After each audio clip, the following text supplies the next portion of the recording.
സ്ത്രീകളെ പോലെ പുരുഷന്മാരും സമൂഹം അടിച്ചേൽപ്പിക്കുന്ന പ്രതീക്ഷകളുടെയും കടുത്ത സമ്മർദ്ദങ്ങളുടെയും ഇരകളാണ്.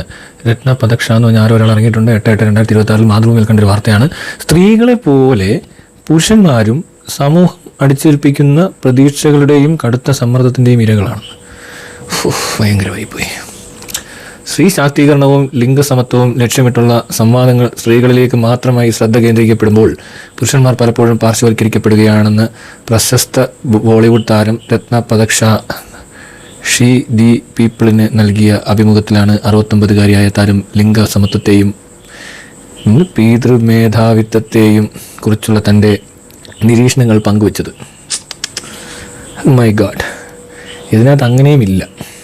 അതിനുള്ള രസം എന്താണെന്ന് ചോദിച്ചാൽ, ഇത് എന്ത് വിഷയം എടുത്താലും ഇത് സ്ത്രീയുടെ വിഷയം, പുരുഷൻ്റെ വിഷയം, അതുമല്ലെങ്കിൽ ഇത് ട്രാൻസ്ജെൻഡറിൻ്റെ ഇഷ്യൂ, അതുമല്ലെങ്കിൽ കുട്ടികളുടെ ഇഷ്യൂ എന്ന് പറയുന്നത് പ്രത്യേകം പറയുന്നതിനകത്തൊരു കുഴപ്പമുണ്ട്.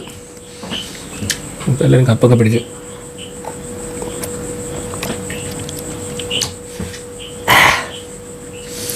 ഇവന്മാർ കപ്പി കുടിക്കുമ്പോൾ കാപ്പിയോ ചായയാണെന്ന് എന്താ ഉറപ്പ്? 2 അടിച്ചുകൊണ്ടിരിക്കുകയാണെങ്കിലോ, കോഫി വിത്ത് അരുൺ എന്നൊക്കെ പറഞ്ഞ പരിപാടിക്കകത്ത് മുട്ട ഇതിനകത്ത് ഒഴിച്ചിരിക്കുന്നത് ബ്രാൻഡി ആണെന്ന് എനിക്ക് സംശയം തോന്നിയതുകൊണ്ടാണ് ഞാൻ 1 ഒഴിച്ച് അടിച്ചുകൊണ്ട് സംസാരിക്കാമെന്ന് തന്നെ തീരുമാനിച്ചത്. പക്ഷേ ഇത് കാപ്പിയാണ്, അല്ല ഇത് ചായയാണ്, കട്ടൻ ചായ. ഇതിന് ഊതി കാണിക്കാൻ പറയണം. ഊതുമ്പോൾ കണ്ണാടിയിൽ ചൂട് വരണം. പക്ഷേ കട്ടൻ കാപ്പിക്കകത്ത് റമ്മ ഒഴിച്ചടിക്കാം.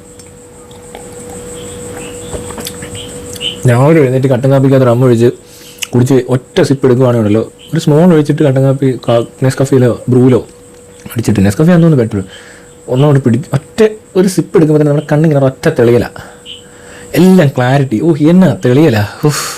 നമ്മളവർക്ക് ഇത്രയും തെളിഞ്ഞ് കാണാൻ കണ്ണിനകത്തോട്ട് എന്തോ ഇമ്പൾസാണ് പോയെന്ന്, അങ്ങോട്ട് എന്തോ ഭയങ്കര എനർജി ഒക്കെ ചെന്നിട്ട് ആവുന്ന ഒരു സാധനം വരുമെന്നേ. അപ്പോൾ നമ്മളെന്താ പറഞ്ഞാൽ, പുരുഷന്, സ്ത്രീ, കുട്ടികൾ ഇങ്ങനെയല്ല ഇത് വേണ്ടത്. ബുദ്ധിമുട്ട് അനുഭവിക്കുന്ന ഒരാൾ ബുദ്ധിമുട്ട് അനുഭവിക്കുന്ന ആൾ, അല്ലാതെ അതിന് gender, age, language, finance, economics, geography, politics, history, biology അങ്ങനെ എല്ലാം നോക്കേണ്ട ആവശ്യമില്ല. ഒരാൾ പട്ടിണിയിലാണെങ്കിൽ അതിനകത്ത് സംവരണം നോക്കേണ്ട ആവശ്യമില്ല, അല്ലേ? ഇവിടെ ഞാൻ പലരോടും തർക്കിച്ചിട്ടുണ്ട്. ഇപ്പോൾ ജാതിയിൽ എന്തെങ്കിലും ഒരു കൂലി ഉണ്ടെങ്കിൽ, ജാതിയിലൂടെയുള്ള കൂലിയിൽ വഴി വരുമ്പോഴുള്ള ആദി മുന്തിയ ജാതിയാണെന്ന് പറയുന്ന ഒരാൾ, അയാൾ പട്ടിണി കിടക്കുകയാണ്, അയാൾക്ക് ദാരിദ്ര്യത്തിലാണ്, അയാളെ കൺസിഡർ ചെയ്യണം. അപ്പോൾ ഗവൺമെൻറ് ആനുകൂല്യങ്ങളെല്ലാം അവർക്ക് കൊടുക്കണം. കാരണം അവരാണല്ലോ ഇന്നത്തെ നിലയിൽ താഴ്ന്നു കിടക്കുന്ന ഒരു വിഭാഗം എന്ന് പറഞ്ഞാൽ എന്തോ കാരണവശാലും അവർക്ക് ഫിനാൻഷ്യലി ബാക്ക്വേർഡ് ആവുന്നതുകൊണ്ടാണ് ഇന്നത്തെ കാലഘട്ടത്തിൽ, ഇന്ന് ജാതി സിസ്റ്റം അല്ല, ഇന്നെല്ലാം ഫിനാൻഷ്യലാണ്. അപ്പോൾ അവരുടെ ഫിനാൻസ് വളരെ മോശമാണെങ്കിൽ ഗവൺമെൻറ് സപ്പോർട്ട് ചെയ്യുന്നത് അങ്ങനെയാണ്, അല്ലാതെ ജാതി നോക്കിയിട്ടും മതം നോക്കിയിട്ടും അങ്ങനെ കാസ്റ്റൊക്കെ വെച്ചിട്ടുള്ള ഈ ഡിസ്ക്രിമിനേഷനൊക്കെ മാറ്റിയിട്ട് കൂടുതൽ ശ്രദ്ധിക്കേണ്ടത് ഇങ്ങനെയാണെന്ന് പറഞ്ഞാൽ പലരും അപ്പോഴും ഇവിടുത്തെ റിസർവേഷൻ ഇങ്ങനത്തെ സിസ്റ്റത്തിനെയൊക്കെ ഭയങ്കരമായിട്ട് സപ്പോർട്ട് ചെയ്ത് സംസാരിക്കുന്നതായിട്ടാണ് കാണുന്നത്. അത് ഒരു തെറ്റായ ധാരണയാണ്. അവിടെ ഒരു പ്രശ്നമുണ്ട്. അത് ഈ ജെൻഡറിൻ്റെ പ്രശ്നം പറഞ്ഞ പോലെ ഒരു പ്രശ്നം അവിടെയുണ്ട്.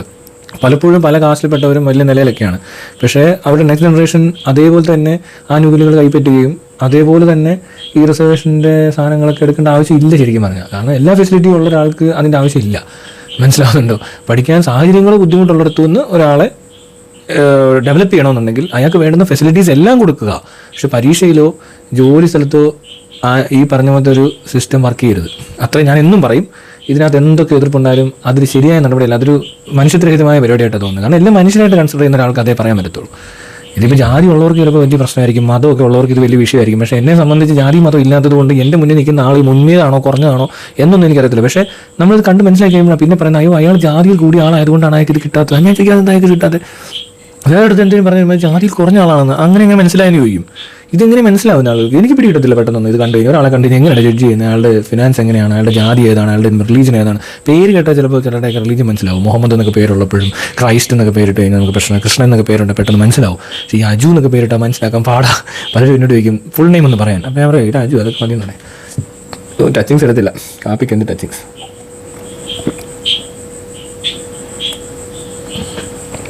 ചായ തെറ്റിപ്പോവും. എന്താണ് കുടിച്ചതെന്ന് വെച്ചാൽ തണുത്തു പോകും, അതുകൊണ്ടും കുടിച്ചാൽ. ഞാൻ മറന്നുപോയി, വീഡിയോ എടുക്കാൻ നേരത്തെ അങ്ങനെ ഞാൻ ചായയോ കുടിക്കുകയോ ആഹാരം കഴിക്കുകയോ ചെയ്യാത്തതാണ്.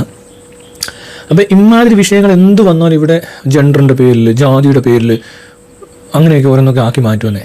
എന്തൊരു വിടുതരം അത്. അങ്ങനെയാണോ? ഇവിടെ ഏറ്റവും കൂടുതൽ പീഡിപ്പിക്കപ്പെടുന്നത് കുട്ടികളാണ്. കുട്ടികൾ കഴിഞ്ഞാൽ പിന്നെ പട്ടിയും പൂച്ചയുമാണ്. അത് പൂച്ച അത്രയും വേദന, പക്ഷേ പട്ടികളാണ്. അപ്പോൾ ഈ പട്ടികളും എല്ലാം കഴിഞ്ഞാൽ സ്ത്രീ വരുന്നത്. സ്ത്രീയും പുരുഷനും അത് കഴിഞ്ഞിട്ടായിരിക്കും ചില പുരുഷന് ചിലപ്പോൾ കുറച്ചുകൂടെയൊക്കെ ഫിസിക്കൽ ആൻഡ് മെൻ്റൽ എന്താ പറയുക സ്ട്രെങ്ത് കുറച്ച് കൂടുതലുണ്ടെന്ന് തോന്നുന്നു. ഫിസിക്കൽ സ്ട്രെങ്ത് കൂടുന്നതോറും മെൻ്റൽ സ്ട്രെങ്ത് കൂടുന്നുണ്ടോ എന്നൊരു സംശയമുണ്ട് എനിക്ക്. എന്നാൽ ഫിസിക്കലി വീക്കായ ഒരാൾക്ക് മെൻ്റലി വീക്കാവാം. ഫിസിക്കലി വീക്കായതുകൊണ്ട് മെൻ്റൽ വീക്ക്നെസ് ഉണ്ടാകണമെന്നില്ല, വീക്കാവണമെന്നില്ല. പക്ഷേ എങ്കിൽ പോലും അത് ഫിസിക്കലി ഫിറ്റാന്ന് കരുതി മെൻ്റലി ഭയങ്കര ഫിറ്റ് ആയിരിക്കണമെന്നില്ല. പക്ഷേ ഇത് രണ്ടും തമ്മിൽ ചെറിയൊരു ബന്ധമുണ്ട്. കാരണം നമ്മൾ ശാരീരികമായ അസ്വാസ്ഥ്യങ്ങൾ നേരിട്ട് അല്ലെങ്കിൽ ഒരു ഭയങ്കരമായ ഒരു ആക്സിഡൻറ്റോ എന്തെങ്കിലും ഉണ്ടായി തളർന്നു പോവുകയോ കാലൊടിഞ്ഞു പോവുകയോ ചെയ്ത് കഴിഞ്ഞാൽ മെൻ്റലി വീക്ക് ആവത്തില്ലേ? ആ ഒരു സൈഡാണ് ഞാൻ പറഞ്ഞത്. അതേസമയം ഭയങ്കര ഫിറ്റ് ആയിട്ടുള്ളൊരുത്തിന് മെൻ്റൽ വീക്ക്നെസ് ചിലപ്പോൾ അത്രയ്ക്ക് അങ്ങോട്ട് ബാധിച്ചെന്ന് വരത്തില്ല. ഇത് രണ്ടുകൂടെ വന്നാലോ?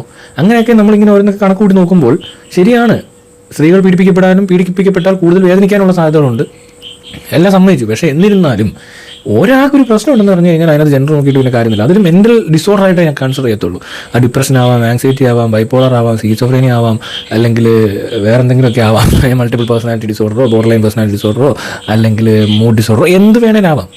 അപ്പോൾ അങ്ങനെ നമ്മൾ നോക്കിക്കണ്ടാൽ മതി ആൾക്കാരെ. ഇത് എന്ത് പ്രശ്നത്തിലൂടെയാണ് നിങ്ങൾ കടന്നു പോകുന്നതെന്ന് മാത്രം അറിഞ്ഞാൽ മതി. അങ്ങനെ ഒരാൾ ചിലപ്പോൾ ഫിനാൻഷ്യലി ബാക്ക്വേർഡ് ആവാൻ ചാൻസ് ഉണ്ട്. അയാളുടെ മാനസിക നിലയുടെ അവസ്ഥകൾ വെച്ചിട്ട് അയാൾക്ക് ജോലി ചെയ്യാൻ പറ്റാതെ വരികയോ അല്ലെങ്കിൽ ജോലി സ്ഥലത്ത് വേണ്ട രീതിയിൽ പെർഫോം ചെയ്യാൻ പറ്റാതെ വരികയൊക്കെ ചെയ്തിട്ടാണല്ലോ ഇവരുടെ ദാമ്പത്യം പെട്ട ഈ പറഞ്ഞ ഫിനാൻസ് എന്ന സാധനം നശിച്ചു പോകുന്നത്. അവർക്ക് ആ ഒരു എല്ലാ ജോലിയും എടുക്കാനും പറ്റത്തില്ല, ചിലർക്ക് എല്ലാ ജോലിയൊന്നും പറ്റത്തില്ല, ചിലർക്ക് ചില ജോലി മാത്രമേ പറ്റത്തുള്ളൂ. അങ്ങനെ ഒത്തിരി പ്രശ്നങ്ങളല്ലേ. അപ്പോൾ അതിനെ മാത്രമേ നമ്മൾ ശ്രദ്ധിക്കേണ്ട ആവശ്യമുള്ളൂ. അതാണ് ഞാൻ പറഞ്ഞത്, നമ്മൾ ഇവിടുത്തെ സിസ്റ്റത്തിൽ മൊത്തത്തിൽ ഒരു മാറ്റം വരുത്തേണ്ടതായിട്ടുണ്ട്. അതാണ് ട്രാൻസ്പെറൻസി വന്നു കഴിഞ്ഞാൽ ഫുൾ എല്ലാവർക്കും എല്ലാം മനസ്സിലാക്കി എല്ലാവരും ഇടപെടാൻ പറ്റും. ഒരു തരത്തിലുള്ള ഡിസ്ക്രിമിനേഷൻ ഉണ്ടാകത്തില്ല. ഇക്വാളിറ്റി ഏറ്റവും പോസിബിൾ ആകുന്നത് ട്രാൻസ്പെറൻസിയിലാണ്. ഇത് പറഞ്ഞിട്ട് എന്ത് ചെയ്ത ആൾക്കാർക്ക് മനസ്സിലാവുന്നില്ല. ഞാൻ കുറേ ആയിട്ട് പറയുന്നുണ്ട്, നിങ്ങൾ ചിന്തിക്കുകയെ രക്ഷയുള്ളൂ. നിങ്ങൾ ഈ പറഞ്ഞ പോലെ ജാതിയുണ്ട് മതമുണ്ടെന്ന് വിചാരിച്ചുകൊണ്ടിരിക്കരുത്. അതില്ല. നമുക്ക് വേണ്ടത് കണക്ക്, തെളിവ്. ഈ രണ്ട് സാധനങ്ങളില്ലാതെ ഒരു സാധനത്തിനും വിശ്വസിക്കരുത്.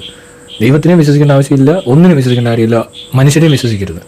പട്ടിയോ പൂച്ചയൊക്കെ വിശ്വസിച്ചാൽ നിങ്ങൾ അതുങ്ങൾക്ക് അത്രേ ഉള്ളൂ. ഒരു പട്ടിയെ സംബന്ധിച്ച് അതിൻ്റെ ജീവിതം എന്ന് പറയുന്നത് ഇത്രയേ ഉള്ളൂ, പൂച്ചയ്ക്കും അത്രയൊക്കെ ഉള്ളൂ. അല്ല, ഇപ്പം മൃഗങ്ങളെ പേടിക്കണ്ട, പക്ഷികളെയും പേടിക്കണ്ട. നമുക്കറിയാം അവരെന്തോ. മനുഷ്യൻ്റെ കാര്യം അങ്ങനെയല്ല. അതുകൊണ്ട് സിസ്റ്റം മാറ്റുക എന്നുള്ള ഒറ്റ വഴിയല്ലാതെ ഇവിടെ കിടന്നുകൊണ്ട് പഴയ മറ്റേ കോൺസ്റ്റിറ്റ്യൂഷനും ഇവിടുത്തെ ജുഡീഷ്യൽ ലോ ആൻഡ് ഓർഡറും മറ്റേത് മറിച്ച് എന്താ പറയുക IPCയും BNS ഒക്കെ മാത്രം പോരാ. അതിനോടൊപ്പം തന്നെ ട്രാൻസ്പെറൻറ്റ് ഗവേണൻസ് നിർബന്ധമായും വേണം. ഇന്ന് ടെക്നോളജി അഡ്വാൻസ്ഡ് ആണ്. ഏറ്റവും വേഗത്തിൽ, ഏറ്റവും കൃത്യമായി, ഏറ്റവും എന്താ പറയണ്ടേ കറപ്ഷൻ തീരെ ഇല്ലാത്ത ഒരു സിസ്റ്റം നമുക്ക് ഡെവലപ്പ് ചെയ്യാൻ പറ്റും.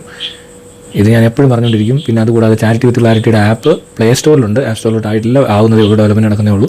ആ ആപ്പ് ഡൗൺലോഡ് ചെയ്ത് രജിസ്റ്റർ ചെയ്ത് വെക്കുക. ആർക്കെങ്കിലും ഡൊണേറ്റ് ചെയ്യാനോ മറ്റുള്ളവരെ സഹായിക്കാനോ താല്പര്യം ഉണ്ടെങ്കിൽ തീർച്ചയായിട്ടും ബന്ധപ്പെടുക.